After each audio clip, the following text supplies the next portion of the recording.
আমাদেরকে বলা হয় অক্সফোর্ড ইউনিভার্সিটি টিচার হওয়া সহজ, কিন্তু বাংলাদেশের যে পাবলিক বিশ্ববিদ্যালয় আছে এখানে টিচার হওয়া যায় না। আমরা একমাত্র একটা আজব দেশ যেখানে পিএইচডির কোনো মূল্য নাই।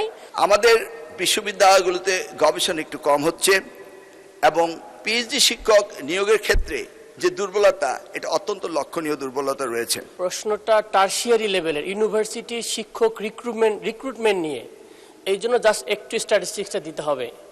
আমাদেরকে বলা হয় অক্সফোর্ড ইউনিভার্সিটি টিচার হওয়া সহজ, কিন্তু বাংলাদেশের যে পাবলিক বিশ্ববিদ্যালয় আছে এখানে টিচার হওয়া যায় না। তার কারণ এখানে এসএসসি এইচএসসির মার্ক 10-15 মার্ক দেওয়া আছে ক্যাটাগরিতে পয়েন্ট, কিন্তু পিএইচডির মার্ক মাত্র 5।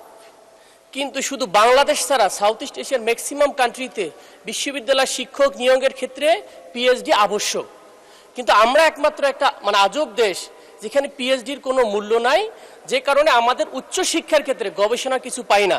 সে জায়গা থেকে আমার প্রশ্ন হচ্ছে যে মাননীয় শিক্ষামন্ত্রী, আমাদের এই বিশ্ববিদ্যালয়ের শিক্ষক নিয়োগের ক্ষেত্রে পিএইচডি লেভেলের বা গবেষক যে এনকারেজ করার ক্ষেত্রে শিক্ষক নিয়োগের ক্ষেত্রে কোনো ধরনের পদ্ধতিগত চেঞ্জ আনবেন কিনা, সেটা আমার জানার বিষয়।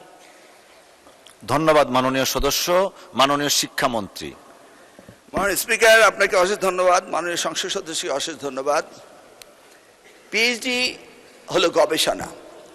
আমাদের বিশ্ববিদ্যালয়গুলোতে গবেষণা একটু কম হচ্ছে এবং পিএইচডি শিক্ষক নিয়োগের ক্ষেত্রে যে দুর্বলতা, এটা অত্যন্ত লক্ষণীয় দুর্বলতা রয়েছে।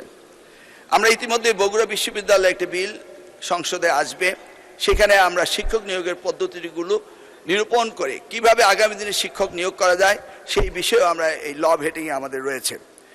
আমরা চিন্তাভাবনা করছি বিশ্ববিদ্যালয়ের শিক্ষকের মান উন্নয়নের জন্য একটি নীতিমালা প্রণয়ন করা ইউজিসির মাধ্যমে, যেখানে শিক্ষক নিয়োগ হবে আমাদের সবচেয়ে ভালো মেধাবী এবং যারা পিএইচডি রয়েছে, যারা দেশকে এই শিক্ষার খাতে সাহায্য করতে পারে, সেই ব্যবস্থাটি নিয়ে আমরা নীতিমালা তৈরি করতে যাচ্ছি। ধন্যবাদ আপনাকে।